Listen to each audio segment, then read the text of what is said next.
Bem-vindo no meu canal.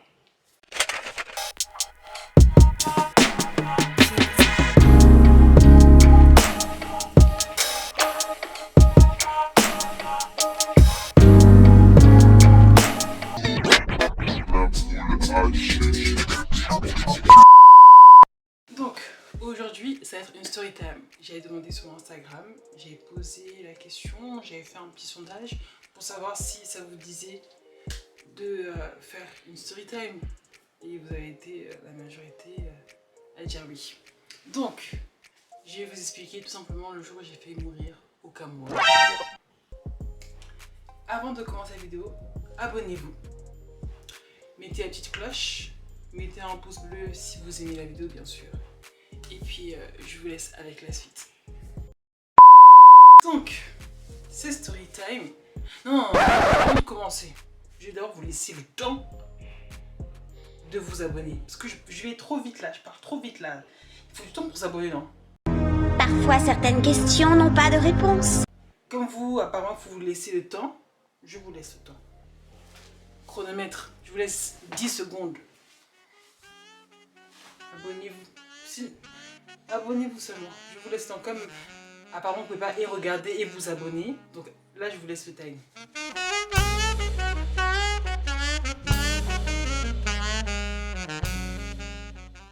C'est bon, vous êtes abonné? J'espère que vous êtes abonné. Est-ce que vous regardez, vous abonnez pas? Maintenant, on va commencer les vraies choses, les vrais bails, c'est-à-dire la story time. Là, je vais pas raconter une story time qui était hyper fun et hyper cool. Non, sur le moment là, c'était pas fun et c'était pas cool non plus. Donc, c'est passé en 2016. En décembre 2016, avec ma famille, on s'est dit, bon, on va passer Noël au Cameroun. Donc nous, voilà, on part au Cameroun tranquillement et tout. Et on va à Douala. Donc, on a atterri à Douala. Donc, une fois à Douala, donc je me rappelle très, c'était un dimanche. Parce qu'on était allé à la messe le samedi, genre par anticipation. Donc on s'est dit, on va à Kribi. Sauf que Kribi, c'est assez loin de Douala. On s'est dit, on va se réveiller tôt. Comme ça, on va passer une bonne journée là-bas. On va profiter. On va pas gaspiller notre temps, quoi. Donc, ma deuxième maman, elle a dit, bon, on va se réveiller à 6h du matin. Elle a dit, on se réveille à 6h du matin. Quand on a entendu 6h, on dit 6h, mais pourquoi 6h? Pourquoi on va se réveiller à 6h? Mais 6h, c'est les vacances. Du coup, au final, 7h passe, 8h passe, 10h. On est toujours à Douala.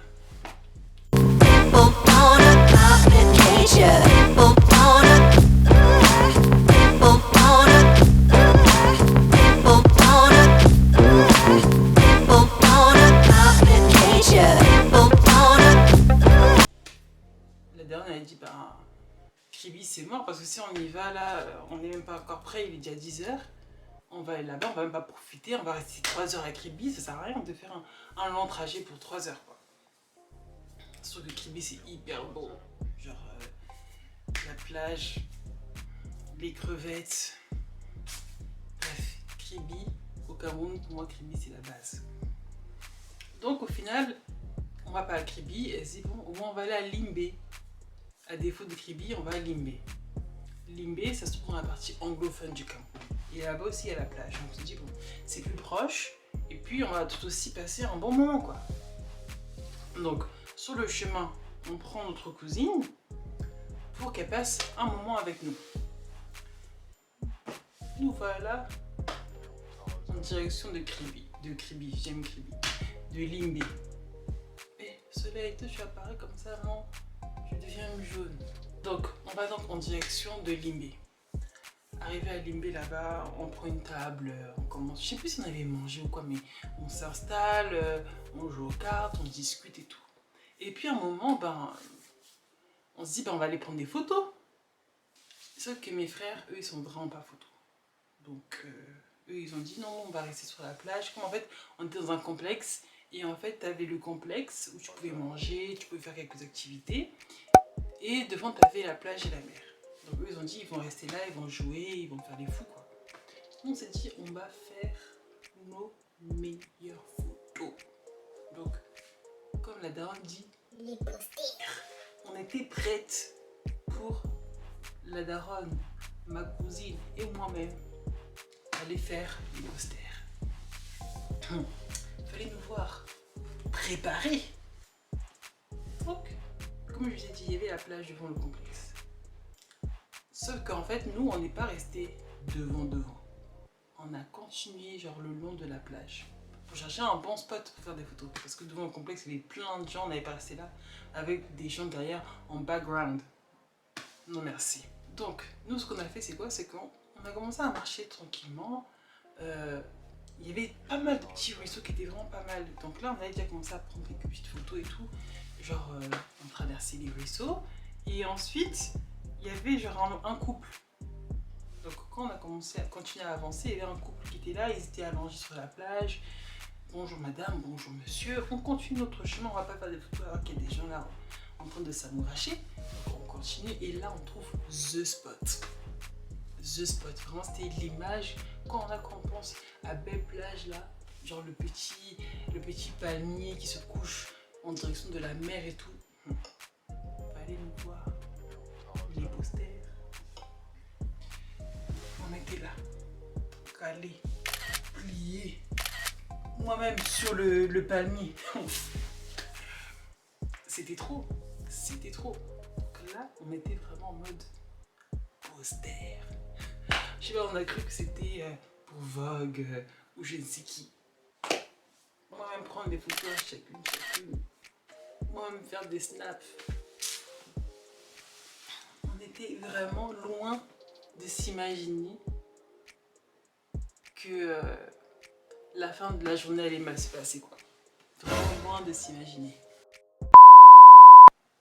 On continue encore à marcher un petit peu et après au bout d'un moment on se dit bon, on va pas non plus marcher jusqu'au bout de la plage. On s'est dit bon, c'est bon, on a déjà assez marché, on a fait nos photos, c'est bon, là il n'y a plus d'autres photos à prendre, on a déjà pris ce qu'on avait à prendre, on était déjà KO en plus, donc on s'est dit bon, on va faire demi-tour.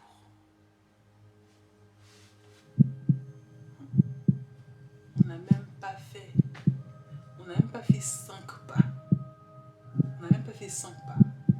Que je vois au loin un groupe de gars. Je sais pas, comme c'était de loin, j'arrivais même pas à compter combien ils étaient, mais je vois un groupe de personnes de mon œil, parce que comme on commençait à repartir vers là-bas, de mon œil droit, je commence à voir des gens au loin. Je me suis dit, mon œil de lynx là, j'ai dit, eux là, ils ont l'air suspects. Ils ont l'air très suspects. On va pas rester là. On va pas rester à côté d'eux. C'est donc que la daronne et ma cousine, je ne sais pas pourquoi, parce que les boucles là, ils disaient un truc, mais on comprenait pas ce qu'ils disaient. Genre, et je pense qu'elles ont cru peut-être qu'ils demandaient le chemin, peut-être qu'ils demandaient une indication. Donc eux, ils étaient à notre droite. Moi, je commençais à me diriger vers la gauche. Genre, instinctivement, genre. Quand j'ai vu que la daronne et la cousine commençaient à partir là-bas, je suis Seigneur. Commençaient à dire. Qu'est-ce que vous dites? Qu'est-ce que vous dites? Je vais pas besoin de la partie anglophone, c'est que là-bas, ils parlaient que anglais. Qu'est-ce que vous dites? Qu'est-ce que vous dites? La daronne et la cousine commençaient à partir par là-bas. Je ne pouvais pas continuer toute seule. J'avais pas les laisser derrière moi et dire ah, vous allez caresser là-bas. Donc, nous toutes commençons à se diriger vers les gars en question. À ce moment-là, pendant très longtemps, cette partie-là, quand je parlais de ça, j'avais les larmes aux yeux. Pendant très longtemps. Donc, au moment où on est vraiment proche d'eux, les gars, ils sortent des machettes.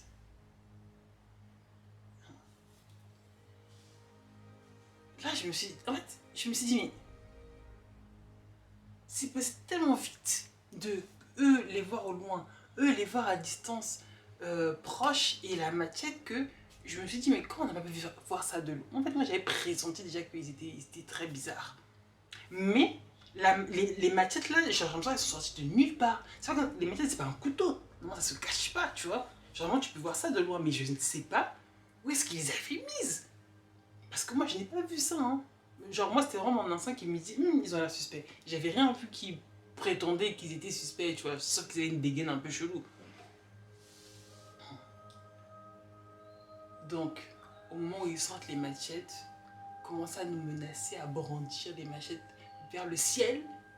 Donnez-nous vos téléphones, en anglais, tout ça. Moi, j'ai pas parlé trop longtemps, j'ai seulement fait ça. Tenez, j'ai pas, ils ont pris, je n'ai même pas cherché à comprendre, commencer à discuter. Ma cousine, j'ai senti qu'elle a un petit peu, dans son esprit là, je ne rentre même pas dans son esprit. Au début, elle ne voulait même pas donner. J'ai commencé à dire, il faut donner, faut donner, il faut donner. On nous menace avec les machettes. Vous vous blaguez, hein. Moi, si on me dit donne, je donne. Les gens ont des machettes qui sont longues comme ça là. Et donc tout le monde donne son téléphone, Sauf que la daronne elle avait un sac. Je ne sais pas si c'était un sac rouge. Je sais plus, je sais que c'était un sac de marque. Mais je ne pourrais pas dire c'était quoi la marque. C'était pas genre en mode c'était écrit flagrant. C'était pas flagrant en mode il y avait la marque genre en mode il y avait écrit LV. Non, c'était vraiment en mode subtil. Mais je pense même que c'était un Louis Vuitton. Je pense même. Mais c'était vraiment subtil. Vous voyez les genres de sacs où vraiment il faut être connaisseur, où il faut vraiment prêter attention au sac pour voir que voilà, c'est un sac de marque. À chaque fois que j'ai des trucs de ouf, je suis en mode, c'est comme si j'assiste et plus en mode comme si je vis la situation. C'est comme si c'était même surréel. Moi, à chaque fois que j'ai eu des trucs comme ça, à chaque fois, j'ai eu ces sensations-là de ne plus être... de ne pas être dans l'action. Parce que moi, avant, c'est vraiment tout le temps. C'est après que je réalise. Quand je suis sur le coup, là, on dirait que c'est même pas moi qui agit. Donc, je reviens à l'histoire. La dernière, on avait un sac. C'était exactement comme ça, genre en mode qu'il y avait une longue anse. Et à l'intérieur du sac, il y avait tous nos documents. C'est-à-dire passeport. Il y avait le permis de conduire. Il y avait, bref, tous les papiers importants, quoi, étaient dans ce sac. C'est pas... La dernière commence à se disputer le sac avec le mec. Commence à tirer le sac. Moi j'ai fait en fait moi j'étais là, je regardais la scène, j'étais mais attends mais c'est réel là, genre ils sont vraiment en train de se disputer le sac comme si, genre en gros ils étaient comme ça. Il était là non, parce que en fait à ce moment-là je sais plus oui parce qu'en fait à ce moment-là je sais pas si elle avait déjà donné les sous qu'il y avait dans le sac ou pas. Parce qu'à un moment, elle avait donné les sous qu'il y avait dans le sac. Et je crois qu'à ce moment-là, elle avait déjà donné. Donc, elle avait déjà donné les sous et elle s'est dit, bah, frère, tu vas prendre quoi de mon sac? Parce que dans le sac, il ne restait plus que les passeports quasiment. Commence à tirer, le sac commence à tirer jusqu'à le mec, il a pris. Donc, le plus âgé, parce qu'il y avait un qui avait 20 ans. Pour moi, il avait l'air d'avoir 20 ans. L'autre qui avait, genre, le plus petit, il devait avoir 14 ans, grand max. Et le deuxième, il devait avoir peut-être 16 ans. Donc, commence à tirer le sac. Le mec, il a justement pris sa mètre. Le sac s'est coupé ici là. Et je sais pas s'ils avaient déjà pris, si eux-mêmes ils avaient récupéré le sac. Vraiment, il y a eu tellement d'actions en même temps que. Et là, ça fait déjà presque 5 ans que le truc s'est passé, donc c'est un peu flou. En tout cas, quand j'ai vu que ça commençait à partir trop en cacahuète là, entre les hanches coupées, entre le gars qui était derrière moi là, qui s'agitait avec sa machette là, et le meneur qui était devant nous avec ses gros yeux. J'ai dit, si je reste là comme ça, on va tous nous couper la tête. La seule, je sais même pas comment j'ai eu cet inspi. Je sais, comme je dis, quand il y a des situations comme ça là, je deviens en mode de survie. Genre, je serais pas la go qui va tomber dans les pommes, qui sera en mode ah. Moi, je serai en mode survie. C'est après que je vais peut-être faire des ah quand le truc est déjà bien passé. Mais quand je suis sur l'action, le monter, j'ai l'impression que c'est un film dans ma tête. J'ai l'impression que c'est vraiment en mode faut agir. Vraiment, là, il faut agir. Peut-être c'est l'adrénaline ou je sais pas quoi. Donc là, je me suis mise à genoux. J'ai parlé en anglais. J'ai dit, bon là, je dirais en français. Hein. J'ai dit en anglais. Je regardais le meneur droit dans les yeux. Je lui ai dit, vous ne croyez pas en Dieu? Vous ne croyez pas en Dieu? Donc là, vous voulez nous tuer, vous voulez faire quoi? Vous ne croyez pas en Dieu? Laissez-nous partir, laissez-nous juste les passeports. Laissez-nous juste les passeports. Quand j'ai dit ça, j'ai eu l'impression que vraiment le mec, pendant 2 secondes, il a fait une pause et après c'est comme s'il avait changé. Bon, pour certains ils vont dire ouais, arrête d'abuser aussi. Je vous promets, quand j'ai dit ça, quand j'ai dit vous croyez pas en Dieu, quand je regarde dans les yeux, hein, je pleurais même pas. J'étais pas en train de pleurer. J'ai regardé dans les yeux, j'ai dit vous ne croyez pas en Dieu. Vraiment, vous ne croyez pas en Dieu. Regardez ce que vous êtes en train de faire. Pendant 2 secondes, il y a eu comme un blanc. Et après, le mec, il a dit bon, ok. Donc, on a récupéré les passeports. Il y en avait un qui s'excitait derrière moi là. Il a dit à son gars calme-toi, calme-toi. On va juste leur donner les passeports et puis on prend le reste. Vraiment, qu'ils ont pris, ils nous ont dépouillés. Parce qu'en vrai, comment on veut en temps prendre des photos? Mon téléphone était dans ma main. C'est même pas genre comme si je pouvais commencer à faire genre je le cache quelque part. C'est-à-dire que de la même manière qu'ils sont apparus, de la même manière ils ont disparu dans la forêt. Ils sont partis comme ça. Nous-mêmes courir. On a couru. Je sais même pas, de base on a peut-être mis 20-30 minutes pour arriver jusqu'au point là. Et pour repartir, rapidité. Je me dis qu'il y avait des ruisseaux. Quand on venait, il y avait pas mal de ruisseaux. Et de base on galérait un peu là, il y avait un peu de galère. On est rentré. On a même recroisé encore le couple. On leur a dit, pardon. Par contre là, on s'est fait agresser. On vous conseille vraiment de partir quoi. Jusqu'à continuer au niveau du complexe. Donc là, on revoit mes frères. Oui, même ils étaient là en train de jouer, ils faisaient leur vie. On était là, on était au bout de notre vie. Ils faisaient leur vie, nous on était au bout de notre vie. On arrive et tout, on leur explique. Au début, ils ne croyaient même pas. Ils disent, mais c'est vrai, on s'est fait agresser. Donc là, il commençait à réaliser. Mon plus grand frère, là, il a dit, lui, il a pété un câble parce qu'il s'est dit que lui, il jouait, alors que nous, on a failli mourir, quoi. Donc là, on a commencé à parler au staff et tout, les gens du complexe. Jusqu'à il y a un mec, je sais même pas s'il faisait partie du staff. Papa, si tu regardes cette vidéo là, c'est ce que même jusqu'à aujourd'hui là, je ne sais pas rancunier, mais jusqu'à aujourd'hui là, gifle. Oh. Donc on vient de se faire agresser, le mec il dit mais vous, avec cette tête comme ça, hein, là je n'abuse pas. Il dit mais vous êtes allé jusqu'à là-bas. Qui vous a dit de partir? En fait c'est notre faute quoi, de base, si une place est pour se balader, oui ou non? Vous le paierez pour ça, Wallah, vous le paierez tout ça. D'habitude, moi je ne suis pas quelqu'un qui s'énerve, on va dire entre guillemets facilement comme ça là, auprès des inconnus. Mais là, je l'ai même insulté en lingala, tellement que quelqu'un vient de vivre des trucs comme ça là, toi tu viens mettre ta bouche dedans. Vraiment, je l'ai pas loupé. Jusqu'à je me souviens. Donc au final, on parle au staff, on parle carrément à la gérante. Il commence à nous dire Oui, mais c'est vrai, il fallait pas vous éloigner. C'est dangereux là-bas. c'est dangereux.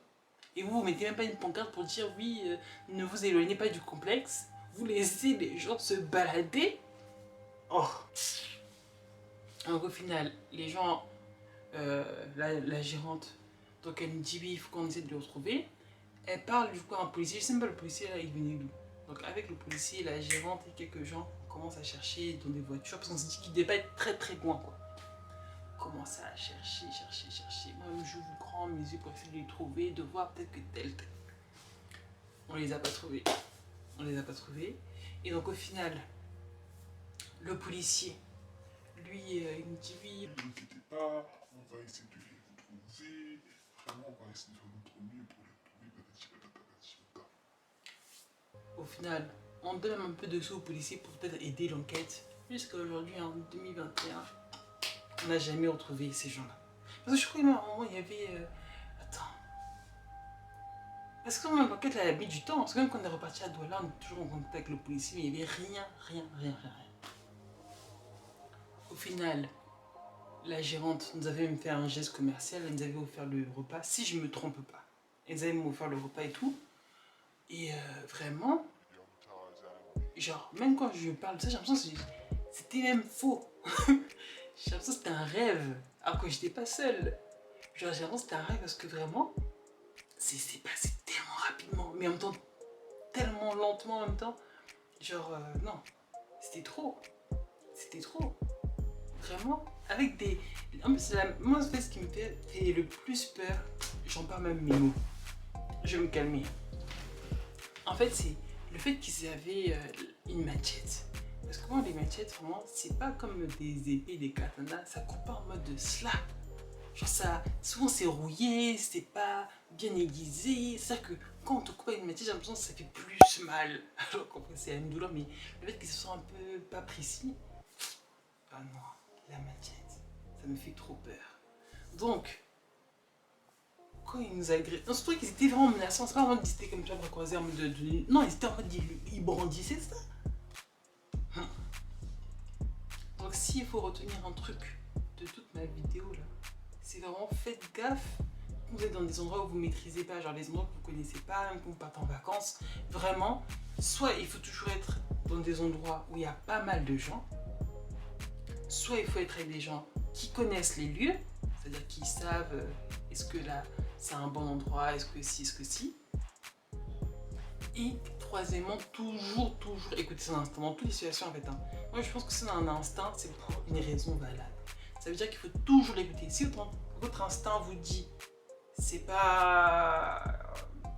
ça a l'air un peu chelou, écoutez. Même s'il y a rien qui prétend que écoutez cet instinct. Parce que mon instinct me dit de ne pas suivre les boucles. Parce que mon instinct me dit de ne pas les suivre. Donc voilà. Et en plus, même jusqu'à aujourd'hui, cette histoire vraiment, ça a traumatisé. Sur le coup, je vous dis sur le coup, j'étais pas traumatisée en mode sur le coup, je me suis dit Dieu merci, on n'est pas mort, Dieu merci, on nous a pas coupé le bras, Dieu merci. Malgré les bagarres de sac, on n'a rien eu. Mais aujourd'hui, dès que je vois un boug qui ressemble à peu près au mec là qui nous avait agressé, je me sens vraiment pas bien. Je me sens vraiment pas bien. Vraiment, j'ai peur. J'ai peur. Pour de vrai, jusqu'à aujourd'hui, j'ai peur. Vraiment. Bon, en tout cas, merci d'avoir regardé ma vidéo jusqu'au bout. Donc, abonnez-vous, mettez la cloche des notifications, partagez et je vous attends aussi dans les commentaires. Qu'est-ce que vous en pensez de la situation? Vous, comment vous aurez réagi? Qu'est-ce que vous auriez fait? En tout cas, je vous attends dans les commentaires. Et puis, abonnez-vous aussi à mon Instagram. Bye!